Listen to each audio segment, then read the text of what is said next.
the first thing we're going to do is play, because play is fun and it's how we learn. So Jake and I are going to play a game we like to call Lunar Words, and I invite you to play along. So really, the way that we're going to do this is we're just going to say words out loud. Don't worry about it. We're just going to throw words in as quickly as possible.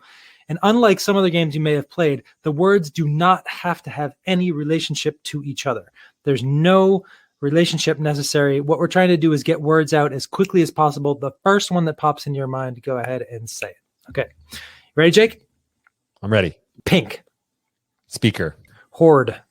Karate. Kink. Starship. Simple. Chaperone. Nice. Slick. Pink. Kiko. Torque. Porsche. Tinkle. Table. Psych. Fabergé. Gandalf. Flamingo. Height. Mushroom. Mystery. Thimble. Wise. Counter. Nick. Quicker. Water. Speed it up. Mike. Kitchen. Nose. Refrigerator. Boogie.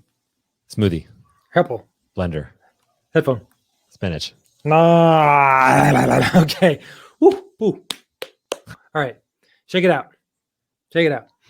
What we just did is a warm-up exercise and also a practice for what I like to call lunar thinking. Now, the industry term for that is divergent thinking, essentially meaning that the important thing when we're doing it is not the quality of our ideas, but the quantity. More ideas are better. And so the more ideas we have leads to better ideas. So like if you're a photographer and you're taking pictures, you take 200 pictures, chances are you'll get like, if you're a professional photographer, you might get like 20 or 30 that you're ready to share with your editor. If you are, you or I, you might get like 1 or 2. So the idea is, but if you take more, you'll get better. So the more ideas we have, the better we have to choose from. And that's the simple basis for lunar thinking. Divergent thinking is paired with convergent thinking. So if divergent thinking means that it's like lots of ideas, moving out, no need for structure. Convergent thinking is the opposite. I like to call it solar thinking because it's the idea of taking this massive amount of ideas that have been generated during the lunar phase and deciding which ones and how and how many and in what ways we move forward with them. So you're probably familiar with brainstorming. Brainstorming was termed by Alex Osborne and Sid Parnes at the University of Buffalo. Back in the 50s, they were figuring out ways to make more creative advertising and more creative corporate offices and products and things like that. And they came up with this process called brainstorming, where you do divergent thinking for a certain amount of time, and then you switch and you do convergent thinking for a certain amount of time. And then at the end of the day, you get good ideas. And the thing, I don't know, Jake, would you care to share? Because you mentioned at the beginning in your intro that you were doing brainstorming all wrong. What do you mean by that? Right. So when I brainstormed, well, first of all, I wasn't brainstorming enough. I wasn't storming really. I mean, when you talk about a storm, I think that word, like it's raining, there's lightning, there's action happening. I wasn't just unloading 20, 30, 50 ideas on a whiteboard. That wasn't part of my routine.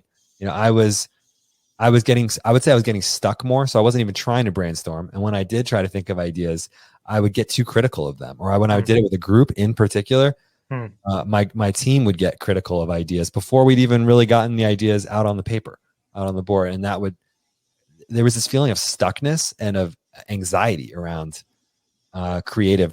Let's just create, let's name the thing. Let's think of a name for it. What's the next product, the next project? There was this kind of tightness that I experienced. Yeah, tightness. That's a great way to put it, because I think, from an early age, we're taught to say things that make sense, right?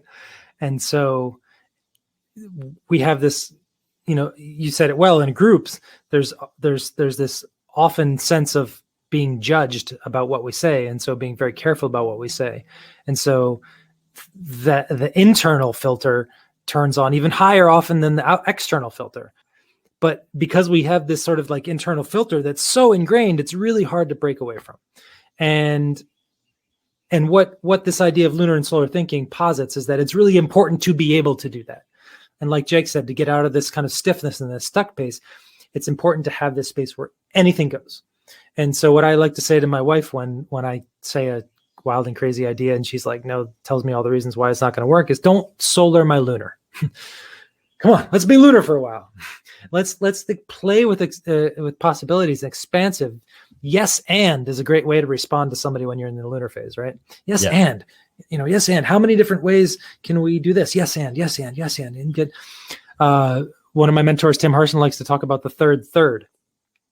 So if we're being lunar about ideas around places where me and Jake can meet up next, we'll say, well, we could meet up in Johnny and Aaron's farm.